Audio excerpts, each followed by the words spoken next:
네, 오늘 책 읽는 한량 한번 이야기 나눠보도록 하겠습니다. 한량님 안녕하세요. 네, 오늘의 추천 책은 마스다 미리라고 하는 작가분이고요. 책 제목은 행복은 이어달리기라는 책입니다.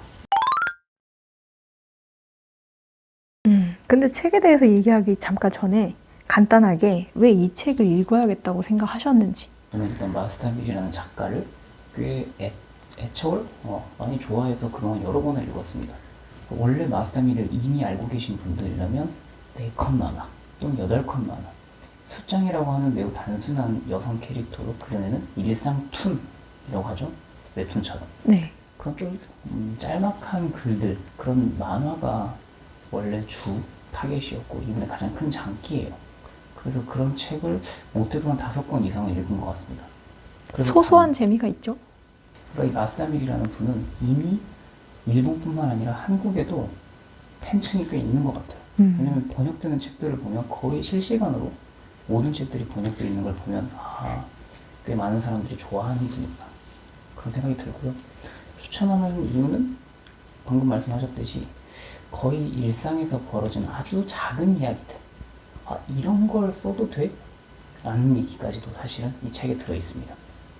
기존의 만화에서도 그랬지만 특히 이번 에세이에서도 아주 비슷하게 작은 일들을 많이 써놨더라고요. 그래요. 그러면 흥미로웠던 부분들 위주로 좀 소개를 해주세요.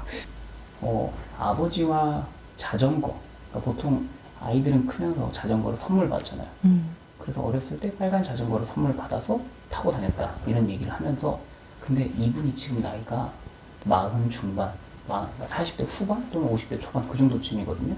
그래서 이제는 부모님이 나이가 드셨고요. 스포일러지만 아버지가 돌아가셨습니다. 이 책에서.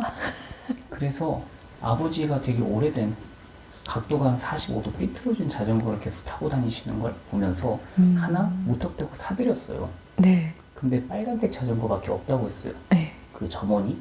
그래서 아빠가 빨간색 자전거를 괜찮을까? 라는 생각이 들긴 했지만 무턱대고 사드렸습니다. 타고 다니시겠지. 그랬더니 이제 엄마가 종종 그 에피소드를, 따로 살고 있거든요, 부모님과. 그래서 종종 전해주셔요. 아빠 경찰 단속이 오늘도 몇 번 걸렸단다. 왜냐면 나이 많은 어르신이 빨간색 자전거를 타니까 훔친 건 줄 알고 경찰이 한 2번 정도 불러 세웠다 그래요. 어떡해. 어쨌든 이런 에피소드가 있고 바로 몇 챕터 뒤에 지나서 아버지가 돌아가신 얘기를 하더라고요. 근데 어쨌든 이렇게 정말 일상에서 작은 소소한 이야기들을 담고 있는데 재밌게 읽는 가장 큰 이유는 아무래도 공감이겠죠. 우리에게도 벌어지는 이런 일들이고 일상툰, 웹툰 같은 걸 보시는 분들이라면 아주 소소한 이야기, 정말 큰 이야기라고 할 게 아예 없거든요. 그리고 그 그리움이 좀 묻어나는 것 같기도 하네요, 이번 에피소드. 그리고 이분의 책은, 그러니까 제가 생각하는 에세이에서는 어떤 톤 앤 매너라고 했을 때 하염없이 밝은 사람들이 있어요. 예를 들면 옛날에 김중혁 작가? 이분은 되게 말랑말랑하고 재미있고 농담 같고 이런 식의 이야기를 좋아해서 톤이 뭐 1에서 10단계가 있다면 8단계 정도로 약간 하이톤이라는 생각이 들어요. 근데 마스다미리의 작가는 한 6 정도. 우울하진 않지만 그렇다고 마냥 신나지도 않은 약간 유쾌함을 유지하는 톤으로 쭉 이야기를 풀어가시는데, 그래서 즐겁게 읽고, 그리고 방금 말씀하셨지만 약간 그리움, 아쉬움, 인생의 우울함 이런 것들도 간간히 등장함으로써 왜냐면 우리가 또 일상의 공감이라는 게 마냥 재밌고 즐거운 사람을 봤을 때 얻는 것보다 나와 비슷한 감정 공유를 하는 사람들의 글을 읽으면 더 재밌잖아요. 그런 게 있습니다. 네. 그리고 또 이야기가 끝나고 나면 마음에 아스라이 남는 그런 게 있는 것 같기도 하네요. 네. 그리고 이 중간중간에 이제 원래 만화가이기 때문에 그림이 들어있어요. 예. 근데 뭐 이거는 그림을 보기 위한 책이라고 보기 좀 어려운 게, 기존의 마스터밀리 팬분들이라면 아까 말했던 4컷, 8컷 이런 만화가 위주였거든요. 그래서 저도 사실은 이 에세이를 좀 두려워했습니다. 왜냐면 이분은 그림으로써 그 짧은 에피소드를 전달하는 사람인데 과연 그게 글로도 가능할까? 그래서 글이 절대 수려하지 않아요. 그리고 심지어 문장이 우리가 흔히 생각하는 소설이나 뭐 비문학처럼 가득가득 글이 써있지도 않아요. 처음에 딱 책을 펼쳐서 넘겨보면 시집인가 싶을 정도로 글이 되게 작습니다, 분량이. 네. 그래서 한 챕터에 한 3페이지. 이것도 말이 3페이지지 A4로 따졌을 때는 A4 한 3분의 2쪽 정도? 그래서 정말 짧은 글들이거든요. 그래서 처음에는 좀 염려했지만 역시나 이분은 정말 말랑말랑하고 소소한 글을 짤막하게 잘 쓰는구나 라는 이야기. 어쨌든 글빨이라는 것보다 그걸 캐치하고 잡아내는 능력이 이 사람의 가장 큰 장점이라고 생각이 들더라고요. 글이 짧고 여운이 오래 가면은 아무래도 독자들이 그 자신의 감정을 좀 개입하기 쉬워지는 것 같은데 혹시 한량님께도 어떤 감상을 불러일으킨 게 있나요?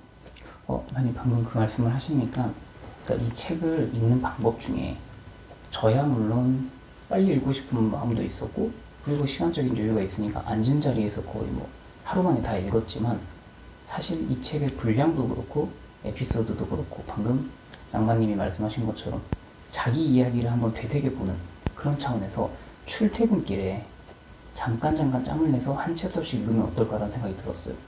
출근길에 읽으면 어떤 마음으로 출근을 하게 될까요?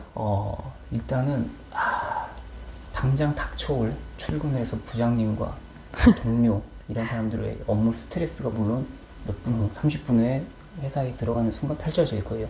하지만 이분의 책을 읽고 있으면 지나가는 사람들에게 괜히 한번 호기심이 간다든지 옆에서 소금소금 말하는 걸 보면서 저들의 대화는 무엇일까라든지 왜냐면 이 작가의 특징이 보니까 주변 사람들이 아주 작은 힌트 같은 걸 마치 탐정처럼 공상을 펼치는 걸 되게 좋아하는 작가입니다.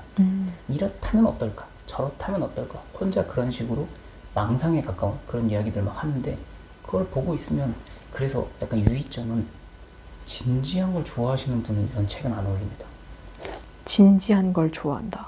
어떤 삶의 통찰을 얻어야겠다. 그리고 수려한 문장을 보고 싶다. 난 기왕이면 글을 읽고 책을 읽는다라는 건 누군가로부터 배우기 위한 것이다. 하나라도 뭔가 건지는 게 있어야 되지 않겠어?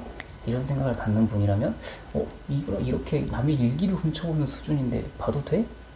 실제로 그리고 이 책 구성이 한 4부 구성인데 3부는 일기입니다. 그리고 그 일기가 저는 사실 이 부분은 약간 스킵하고 싶을 정도로 내용이 없어요. 오늘 뭐 출근을 했네? 아니면 지나가다 밥을 먹었네? 뭐 레스토랑에 들어가서 점원이 뭐 특이한 말을 했네? 이런 얘기만 그냥 담겨 있거든요. 그래서 정말 밀도가 낮다. 가벼운 책이다. 그럼 이렇게 보면 되겠네요. 진지한 걸 좋아하는 사람도 가끔 쉬고 싶을 때, 맞습니다. 여유가 갖고 싶을 때 보면 좋을 책이다. 그래서 예. 글을 쓰는 걸, 블로그에 글을 쓰는 걸 취미로 갖고 계신 분들이 있을 텐데 용기를 주는 책이에요.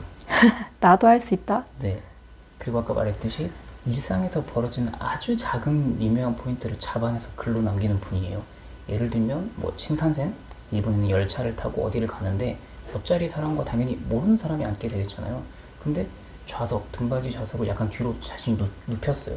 남성도 눕혔어요. 근데 각도가 같은 거예요. 그래서 혼자 공상을 하기를 이거 결혼한 부부만큼이나 가까운 거리인데 남이 보면 우리를 일행으로 알면 어쩌지? 라고 해서 각도를 살짝 다르게 해요. 네, 그런 식의 공상까지 하는 분이라는 거죠. 저는 지금 각도가 같다고 하고 부부 얘기를 하셔서 가까이 있지만 영원히 닿을 수 없는 평행선 얘기를 하시는 줄 알았어요. 네. 혹시 또 책에서 재밌었던 부분 하나 더 있다면? 일단 키워드라고 말하면은 일본, 해시태그 일본, 그리고 또 다른 건 여성, 그리고 미혼 또는 비혼인 것 같아요. 그래서 여자 모임이라 그래서 종종 본인들끼리 뭐 레스토랑 투어를 간다든지 아니면 전국에 유명한 어디 특정한 여행지를 간다든지 그렇게 해서 친구들과 소소하게 또 여행을 하는 그런 이야기들을 종종 실거든요. 네. 그래서 이 전 책들, 이 전에 있던 다른 만화들에서는 이분이 종종 뭐 낯선 남성에 대해서라든지 그 결혼이라든지 이런 키워드가 꽤 있었어요. 근데 이번 책은 전체적으로 그게 없더라고요. 그래서 시간이 많이 흘렀구나. 어쩌면 포기하신 거 아닐까? 라는 생각도 들고 그리고 아까 말했던 자기 친구들과 레스토랑 가서 겪는 일들 이런 것들을까지도 글감으로 쓰시는 분이기 때문에 기억나는 에피소드로 그런 것들이었습니다. 비혼 요새 생각하는 분들이 참 많은데 그러면 특히 그런 분들이 이 책을 보고도 어떤 소소한 공감이나 위로를 얻을 수도 있겠다는 생각이 드네요. 만약에 그런 쪽에 관심 있으시면 마스타미리의 기존의 다른 책들, 그러니까 처음에 만화라고 했던 그 만화로 소개되어 있는 책들부터 보면 처음에는 그런 쪽에 얘기가 많이 있습니다. 근데 또 유념하셔야 될 게 마스타미리 본인 이야기인 것도 있고요. 숫장이라고 하는 캐릭터를 하나 만들어서 가상의 인물 그 사람의 에피소드를 만든 것도 있고요. 그리고 이분이 소설도 냈다고 하는데 아마 편차가 꽤 클 겁니다. 편차라고 한다면? 편차가 크다는 말이 무슨 말? 예를 들면 이분이 쓴 소설을 저는 아마 읽지 않을 생각이고요. 왜요? 그러니까 이 글이 어떤 이야기와 세계를 구축하는 힘까지 있다고 생각하지는 않아요. 일상에서 날카로운 눈으로, 날카롭다기보다 그 다른 책 제목이 읽으셨을 텐데 낭만님도 은큼? 아니죠? 뭐였죠? 뭉클이에요. 뭉클. 은큼이야 뭉클. 예를 들면 뭉클하다는 그 책이 있어요. 뭉클하지 않나요? 그래서 편의점에서 직장인 퇴근한 남성이 도시락을 고민하고 있어요. 근데 A 도시락을 집을지 B 도시락을 집을지 뒤에서 구경하다가 건강을 생각해서 A를 집는 걸 보면서 뭉클함을 느끼는 거예요. 이 사람 되게 속으로는 건강을 생각하고 있네? 라면서. 뭔가 그런 뉘앙스였던 걸로 기억하는데요. 자기가 이제 하루를 열심히 살고 마치고 이제는 자신의 건강을 위해서 뭔가 선택하는 그 모습. 맞아요. 대견하다고 하긴 조금 그렇지만 어쨌든 맞습니다. 그 사람에 대해서 뭔가 박수를 보내주고 싶은 그 큰 누나의 마음이었던 걸로 기억하거든요. 그래서 이분은 이렇게 주변에 대해서 약간의 따뜻한 시선도 있고 그리고 그거를 잡아내는 그 캐치 능력이 되게 있는 것 같아서 저는 그냥 숫장이라고 하는 캐릭터로 자신의 이야기를 약간 녹여낸 그거부터 보시는 걸 추천해요. 근데 제가 오늘 이렇게 약간 추천을 강하게 하고 있으니까 어찌됐든 책을 소개하지만 추천하는 프로그램 방송이다 보니까 좀 걱정이 되는 부분은 책이 위대하거나 대단하거나 뭐 기억에 남을 만한 그 정도는 아닙니다. 좀 미안한 얘기지만 킬링 타임이라고 하죠. 시간 때우기. 하지만 그런 효과는 분명히 줄 수 있는 게 삶의 바쁨을 약간 내려놓게 하는 정도의 효과.